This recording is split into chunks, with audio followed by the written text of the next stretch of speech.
Yes, ladies and gentlemen, who you have just seen is a video of a rapper by the name of Drake. Drake is a 31-year-old Canadian rapper, singer, songwriter, producer, actor, and entrepreneur. Drake initially gained recognition as an actor in his teen years on a series entitled Degrassi. And he's now worth at nearly $90 million. Drake recently dropped this new song by the name of God's Plan. And as you can see, Drake clearly portrays a young man who is giving back to the community.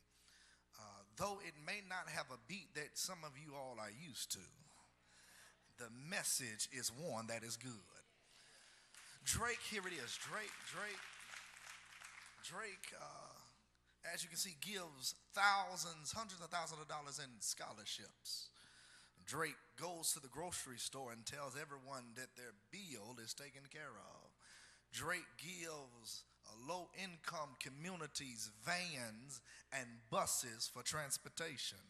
Drake does all of these things, and he does all of these things, and the question that we must lift when we see this is, when was the last time that you did not ask God for a blessing, but when was the last time you asked God to make you a blessing?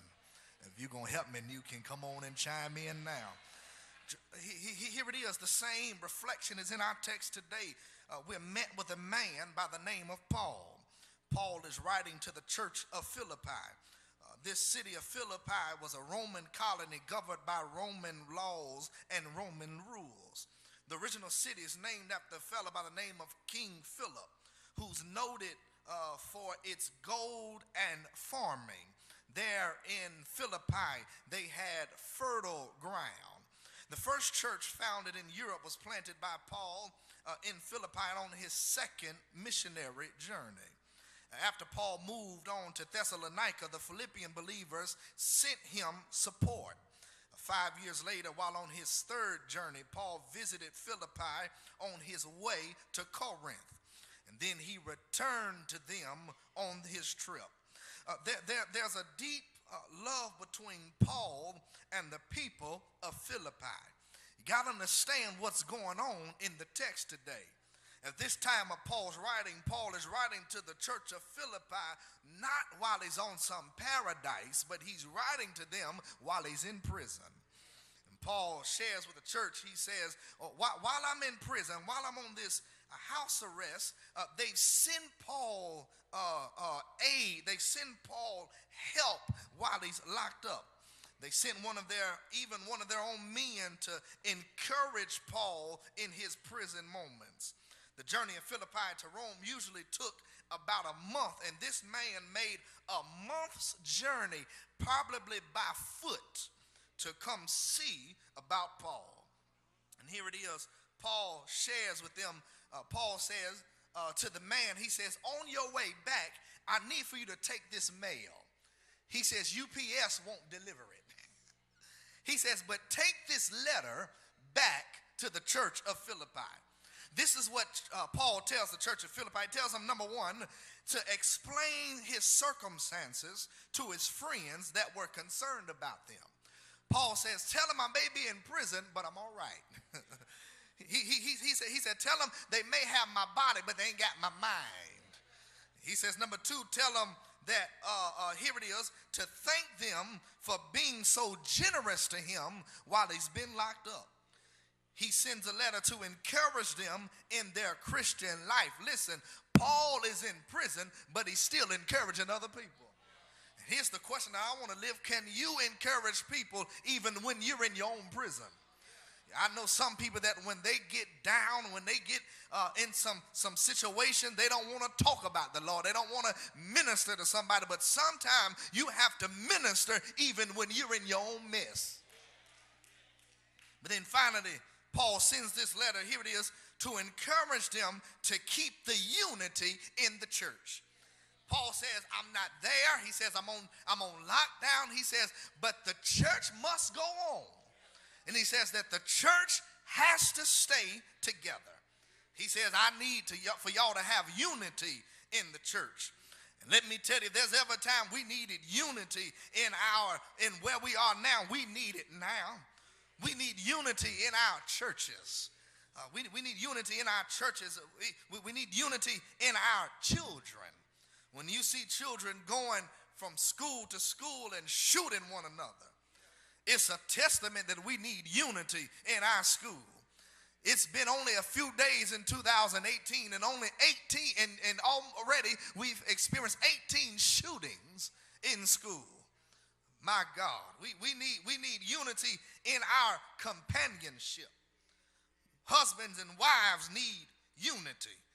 Got to understand that you're not with each other to compete, you're with each other to complement. Are y'all gonna help me today? We need unity in our country. When we have a number 45, I just can't call them president. When we have a number 45 who is raising, have I got a witness, disunity, who is raising walls and barriers against cultures, against people that have different skin and different preferences, it lets us know that we need unity. But we need unity in our community. When you look on the news every day, it's killings and robbings, even at the hand of young people. We need unity. But Paul shares with us today, he shares with us that there is a remedy for God's plan. He says that God has a plan for the Christian church. Can I tell you God's plan for us? Here it is. He says, number one, there's the mandate of God's plan. Number one, there's the mandate of God's plan. Watch what it said in verse number 3. Do nothing out of selfish ambition or vain conceit, but in humility, here it is, consider others better than yourselves. Each of you should look not only to your own interests, but also to the interests of others.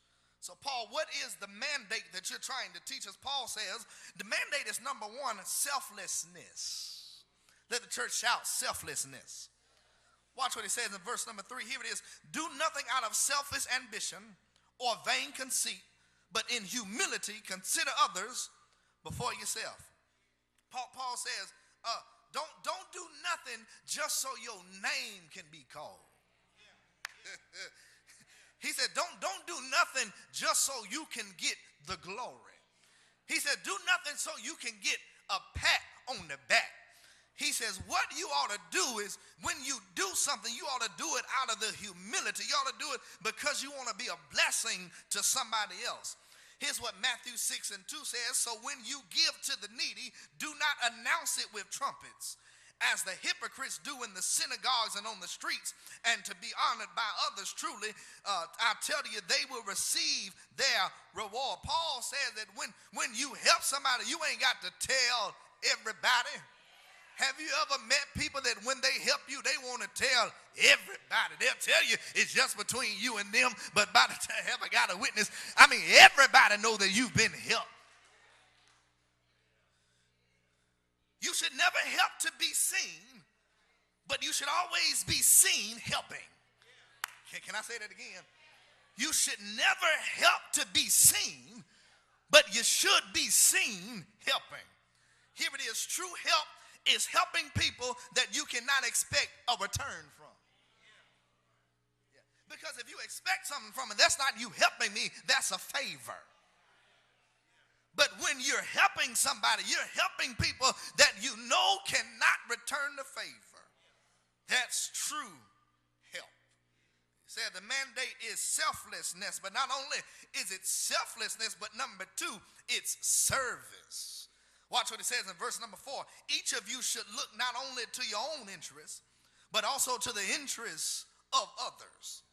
He says sometimes there's times when you have to put people before you.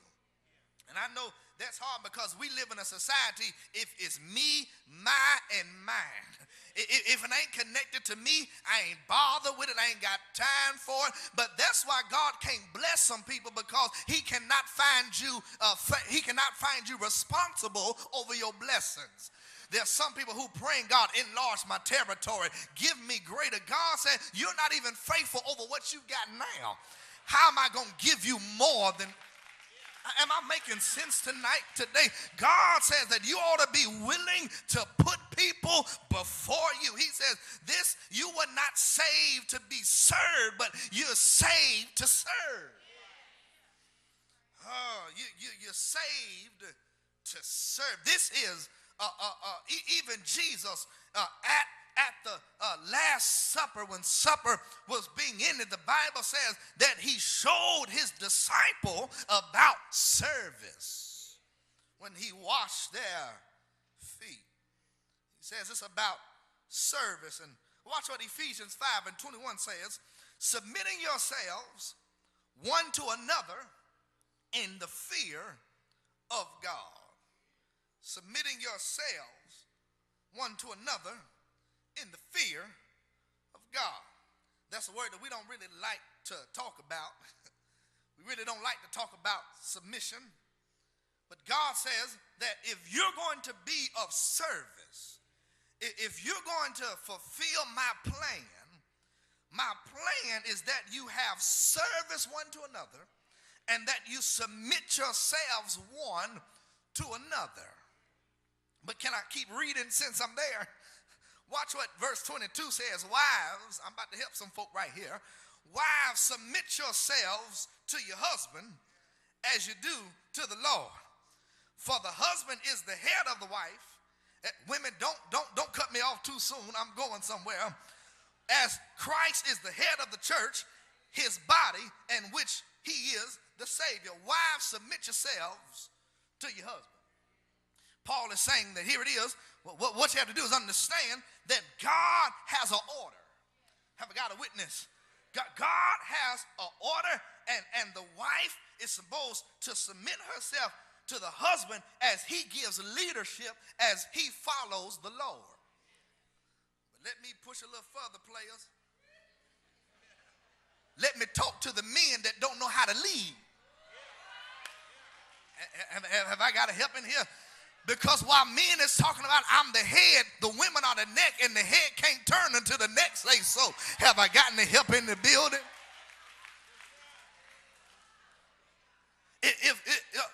You having leadership is just not about a role, it's a responsibility. It's not so you can stroke your ego and throw around that you the man of the house. If you the man of the house, you ought to lead like the man. Have I got it? You ought to be the first one leading your family to church. You ought to be the first one paying bills. I ain't going to help in here. You ought to be the first one raising your children in the image of God. If you going to be the man, then be the man. I ain't got no help in here. Men want to throw up, I'm the man of the house. Well, you ought to act like the man of the house. I ain't got no help in here. You telling your wife you ought to treat me with more respect. Well, you show her some respect, she'll show you some respect. I ain't got no help in here. Women ought to submit to the man of God when he's following God. I'm going to preach it all by myself. Here it is, but God says, here it is. I'm going to tell you how to lead your family, men. He says, lead your family and love your family like Christ leads and loves the church. Yeah. That's the mandate of God's plan. But not only do we have the mandate of God's plan, but we got the model of God's plan. Watch what it says in verse number 5. Your attitude should be the same as that of Christ Jesus, who being in the very nature of God did not consider equality with God something to be grasped. Here's what he says. Your attitude to each other ought to be like Christ's attitude. Here it is. It's number one, a model of sensitivity. It's number one, sensitivity. Watch what it says in verse 5. Your attitude should be the same as of Christ Jesus. Jesus loved. Why can't you love? There's an academic term for this. When we want to mirror Jesus, it's called in the Greek the imagio Dei.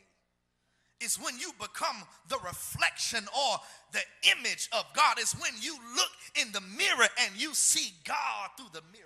I got it. It's when God looks down and sees a reflection of himself. It's through your sensitivity. And let me tell you, you'll forgive people when you understand God forgave you. Yeah. Let me talk to the people that's been holding grudges since 1942. I ain't got no help in here. You walking around mad at folk. You can't speak to folk because of how they mistreated you. Let's go down your memory lane and see how God had to forgive you from some messy stuff.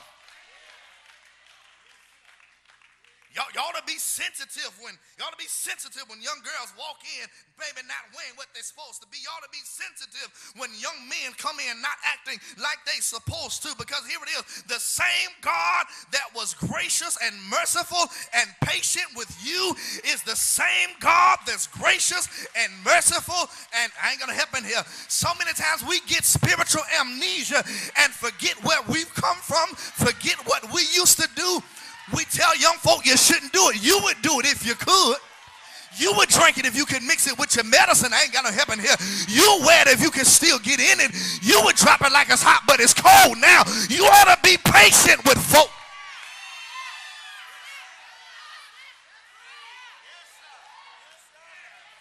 Yes, sir. You ought to be patient with folk, because the same God that's shown you grace, you ought to be sensitive with people. Let me even paint a bigger picture. 1 John 4:10 says, not that we love God, but that God loved us. Come on, Bible readers. That he sent his son to be the propitiation of our sins. Here it is. Here's what John said. John says, here it is, that God loved us even in our mess. God loved us beyond our mess. And let me not get it twisted, because it's not that he loved us. He's still loving us and still forgiving us, because I'm not like some of y'all. I still mess up. I'm not like some of y'all. I still fall short. But thanks be to God that I got a God that's sensitive. That's why I feel like preaching. That's why the Bible says that Jesus sits at the right hand of God. What is he doing at the right hand? The Bible says that he's pleading our case. Every time we stumble, he's saying, Daddy, don't worry, I got him. Every time you fall short, Daddy, don't worry, I got him. It's really the picture of a courtroom, because in Jewish terms, the defendant would sit at the right hand and the prosecutor would sit at the left hand. While on the left hand, the prosecutor saying, this is what they done, this is what they done, and this is what I say they ought to get. But that defendant on the right hand, it's saying, Jesus, you remember, Daddy, you remember what happened over 2,000 years ago? When I died on Calvary and I covered them in my blood? You ought to thank God for the blood. What can wash away my sins? It's nothing but the blood of Jesus. What can make me whole? I feel like preaching nothing. There is a fountain. Yeah, it's filled with blood. It's drawn from Emmanuel's vein. Sinners plunge beneath our flood.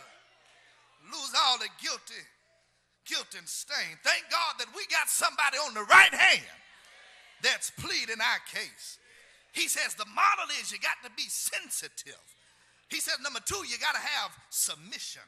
Watch this in verse number 6. Who being in the very nature of God did not consider equality with God something to be grasped or something to be taken advantage of.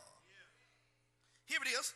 Jesus and God have the same nature.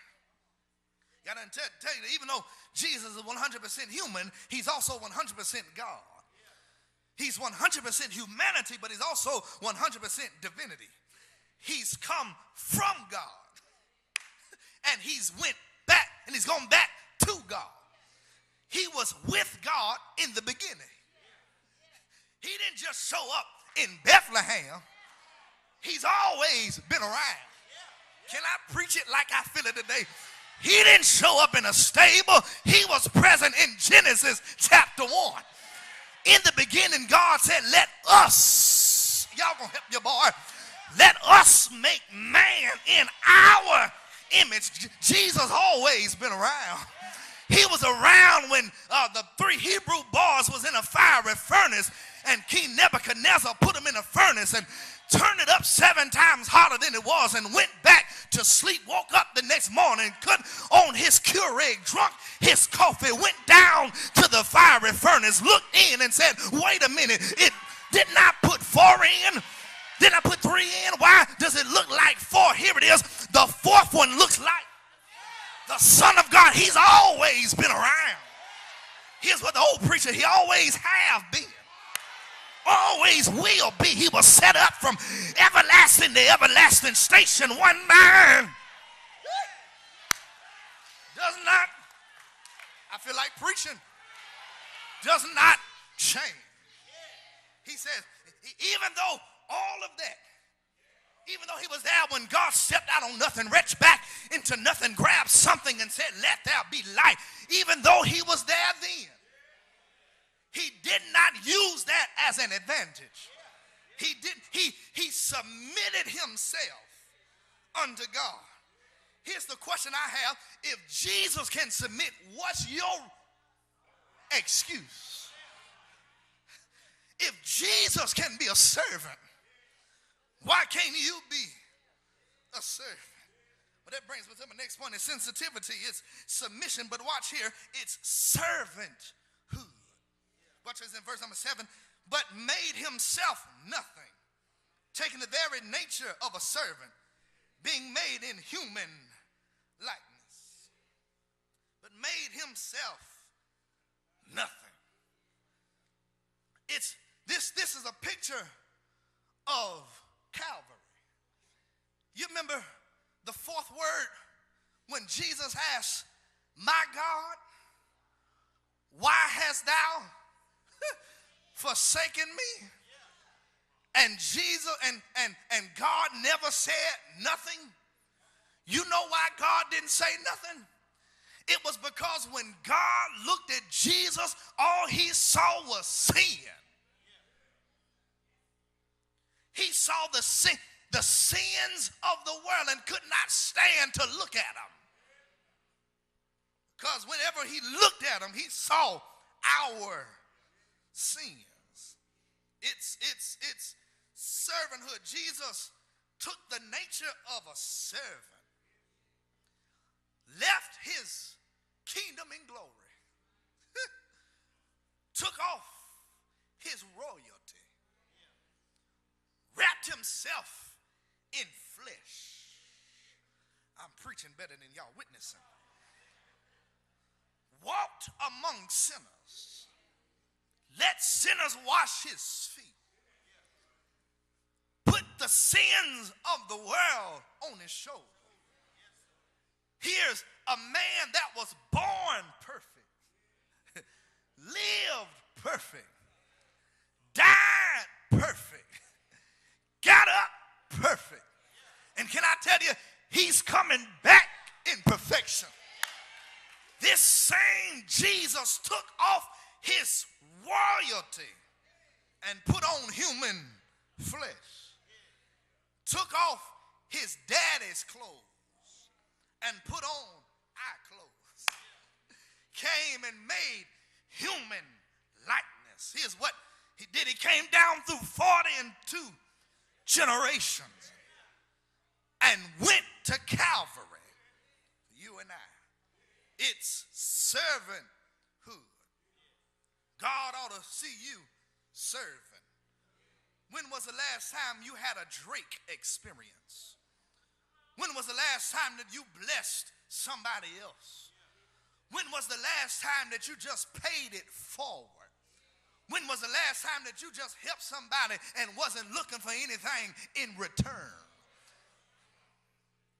It's sensitivity, it's submission, it's servanthood. But watch number 8, number 4, it's sacrifice.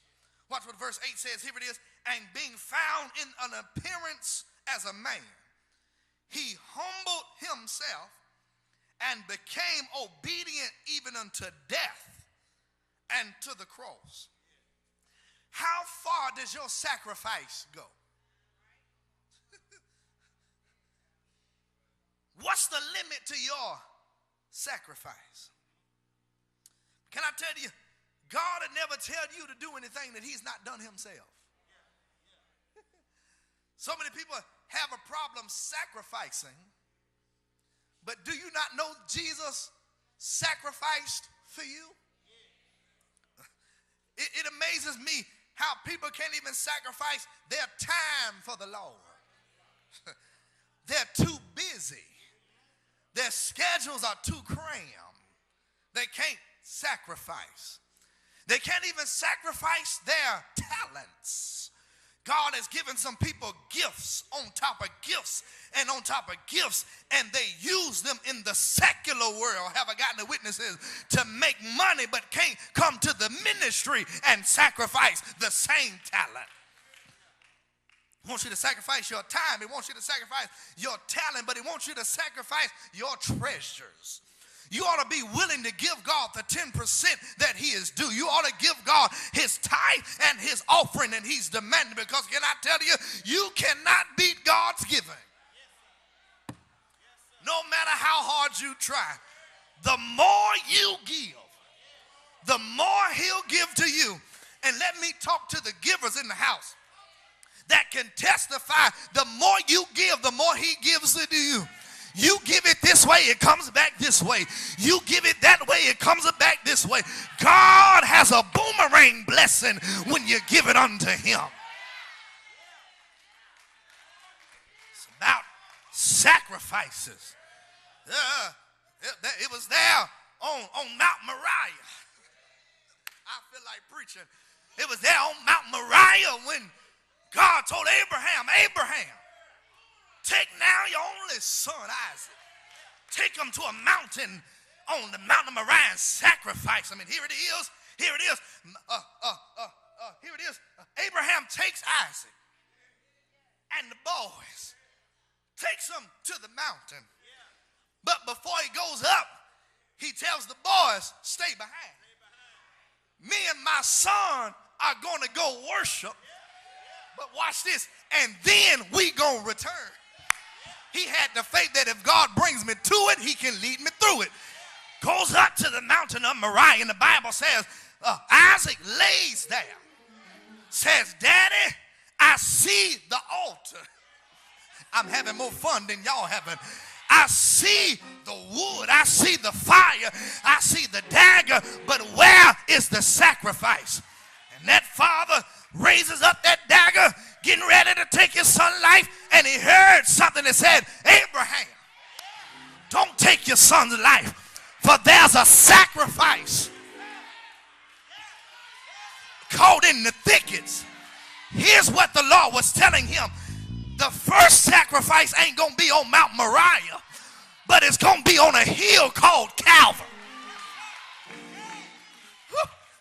Hold on. Don't y'all test me. I got more preaching. It's a sacrifice. It's a sacrifice. Here it is, the mandate of God's plan. There's the model of God's plan. But here it is, watch the manifestation of God's plan. Watch what it says in verse number 9. Therefore God exalted him into the highest place and gave him a name that's above every name, that at the name of Jesus every knee should bow and every tongue gonna confess and acknowledge that he's Jesus Christ and Lord, and the glory of God the Father. He says, here it is, that because Jesus was faithful, here it is, he's number one, raised. He's raised. This is what Jesus teaches us. Jesus said that when you're faithful, that God will raise you.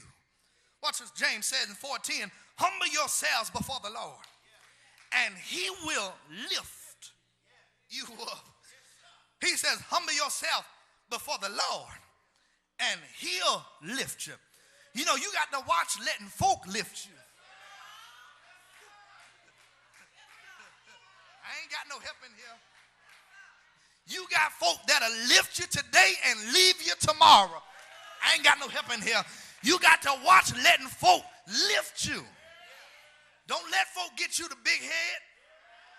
Because as soon as you do something they don't want you to do, as soon as you say something they don't want you to say, preach, Mason. As soon as you don't preach like they want you to preach, as soon as you don't act like they'll leave you. If anybody gonna lift me, I want the Lord to lift me. Because when he, even if he lifts me, if it make me mad, if I make him mad, he won't do like folk and take the chair from up under you. Oh, we serve a God that'll lift you and he won't leave you. God says, if you remain faithful, I'll raise you. But then watch number two, not only is he raised, but he's number two, recognized. Oh, he's raised. He's raised, but he's also recognized. Watch what it says in verse number 10. Here it is. That at the name of Jesus, every knee should bow.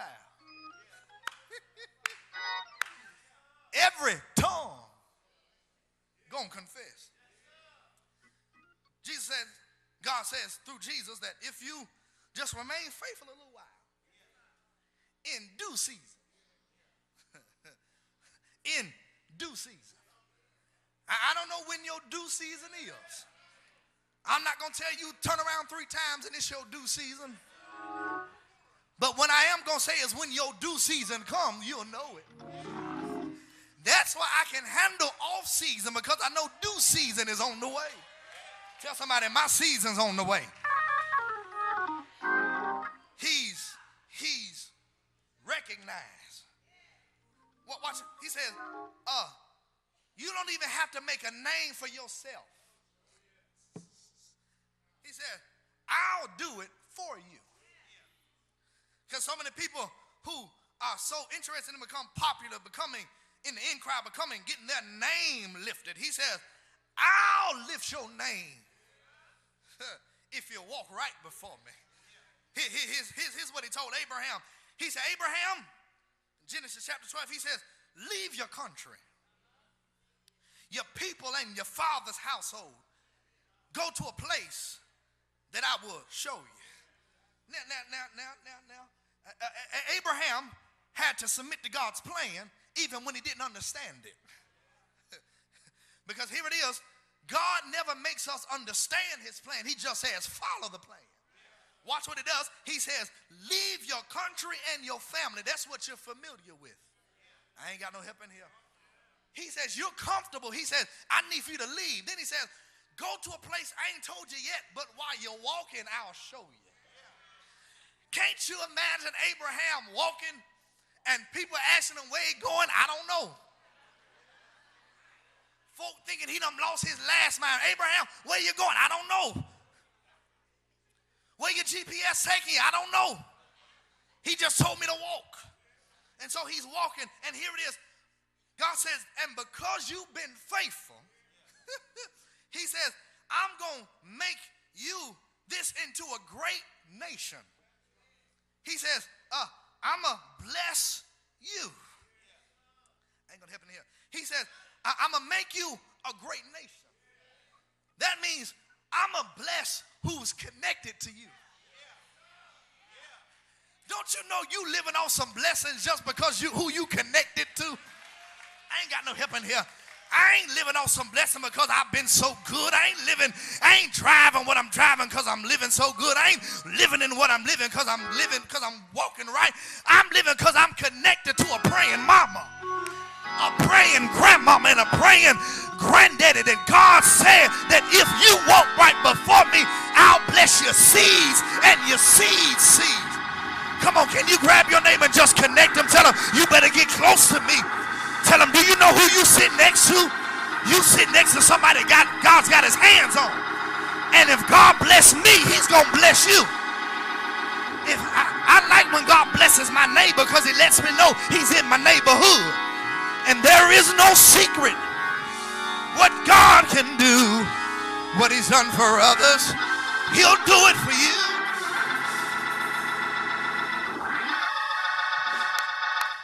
Can I tell you, I feel like preaching, in this season of your life, God said it's so critical of who you connected to.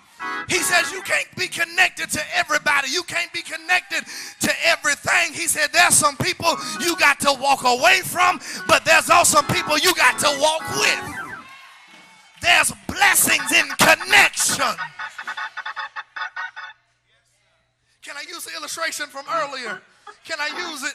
I was sitting in the office and I had my phone plugged up to the TV. I had my phone plugged up to the TV this morning trying to charge my battery. But the TV was off. I didn't realize that if the TV is off, I ain't got no help in here, it won't charge. And so when I cut the TV on, that's when my phone lit up. And it alerted me now charging. And here's the problem with so many of us. We connected, but we ain't connected to power. God says, I need for you to pull some cords and get connected to some power.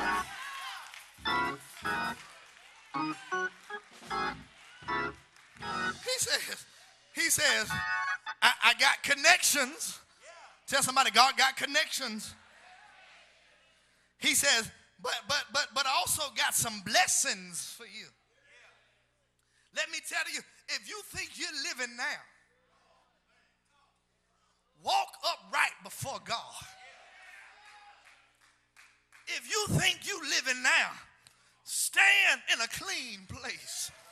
If you think you living now, wash your hands and your heart and let God purify. If you think you're living now, learn how to walk upright before God and watch how God blows your mind, because God's got some things in store for you that you ain't thought about. You can't even imagine. You can't even write it. The eyes have not seen and ears have not heard, nor has it entered into the heart of man what God has in store for them who love the Lord.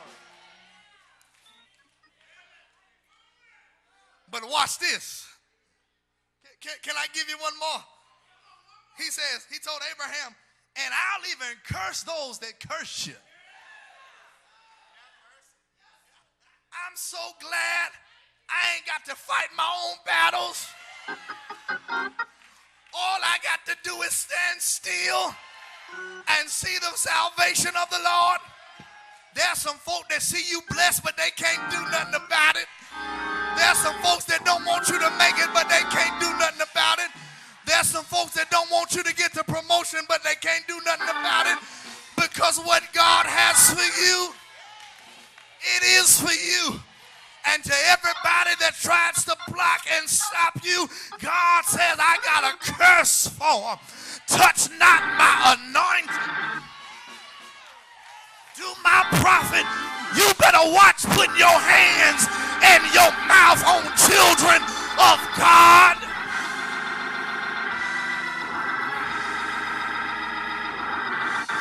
Let me talk to the gossipers in the house. Let me talk to the people that like trash in the house. Because here it is, you only take trash to a trash can. So let me talk to the trash cans in the house. You better watch how you talk about God's children, because God will curse you and everything connected to you.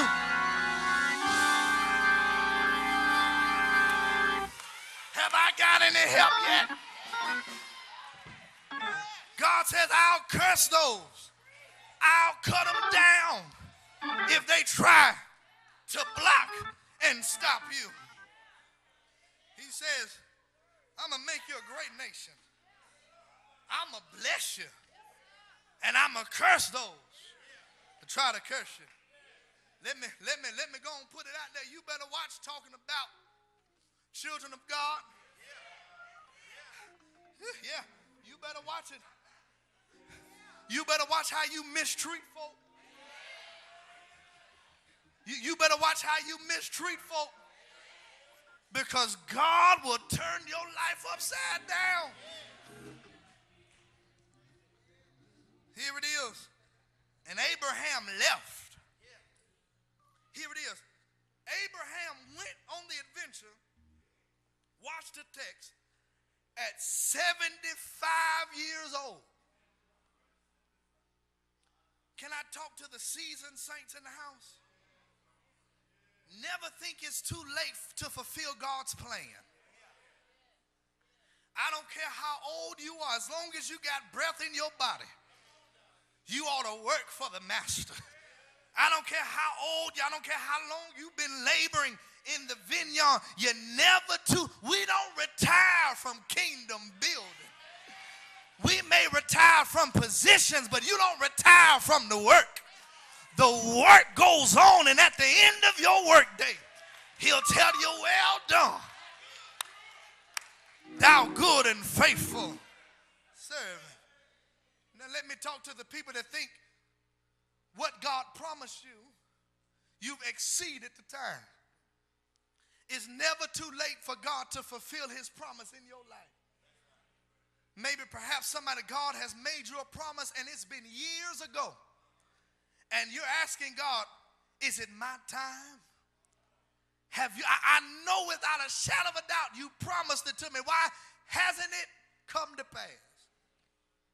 God says, if you trust me, if you wait on me, give me time. He says, I never run out of time. It's never too late for God to move. If I had time, I'm going to brunch. But I'm finna get out of here. But if I had time, I would talk about how Mary and Martha would tell you it's never too late.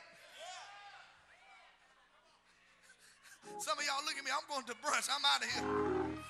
I'm going to get a mimosa too. Y'all working hard. It's never too late for God to work. Mary and Martha tells Jesus, you showed up 4 days late. But Jesus says, I'm an on-time God. Yes, hey. God says, here it is.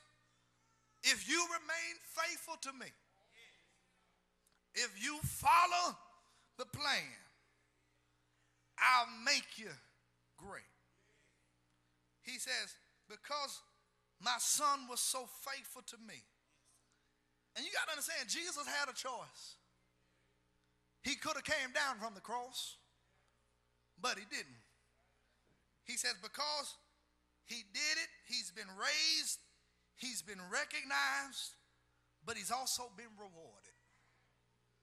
He said, here it is. You're exalted into the highest place. You have a name above every name. There's a lot of names that we call on, but there's his name that's above every name. There is a name I love to hear. I love to sing its worth. It sounds like music in my ear.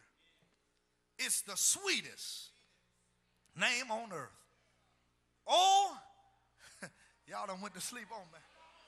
How I love Jesus. Oh, how I love Jesus. Oh, how I love Jesus. Because he first loved me. He says that name that every knee should bow. I'm done. Every tongue is going to confess. Even those that don't believe me now, they got to bow. Every atheist has to bow. Every unbeliever has to bow. Every believer has to bow. Every knee shall bow. And every tongue is going to confess that he's Jesus and he's Lord. Let me tell you, everybody's going to see him. Every eye shall behold him. Oh, I want to see him. I'm not happy all by myself. The look upon his face. There to sing forever of his saving grace. I want to know, is it anybody that just want to bow and confess that he's Lord? I wish I had some worshipers in the house that can testify that I ain't going to wait till I get there. I'm going to worship him now. As good as he's been to me, as how he's brought me out, how he's brought me over, how he's healed my body, gonna tell him thank you. Everyone standing, everyone standing. I want God's plan. This message ain't forever. I'm talking to the people that saying, God, whatever you want me to do, I'll do it.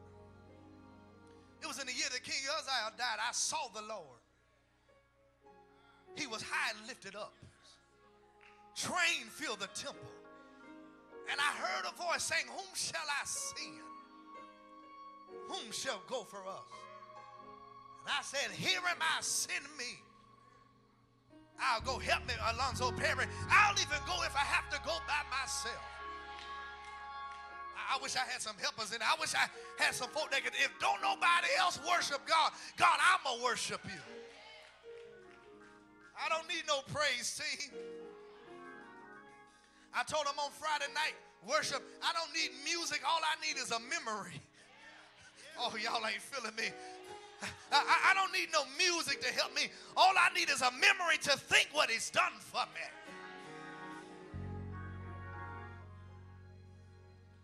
You ought to tell the Lord yes today. You ought to submit to his plan today. Whatever he wants you to do, can you tell the Lord yes today? Can you tell God, I'm tired of running? I know my assignment. I know what you called me to do. And I don't want to be caught not doing my job. There's some people that know God has called you to some ministries, but you've been sitting on them.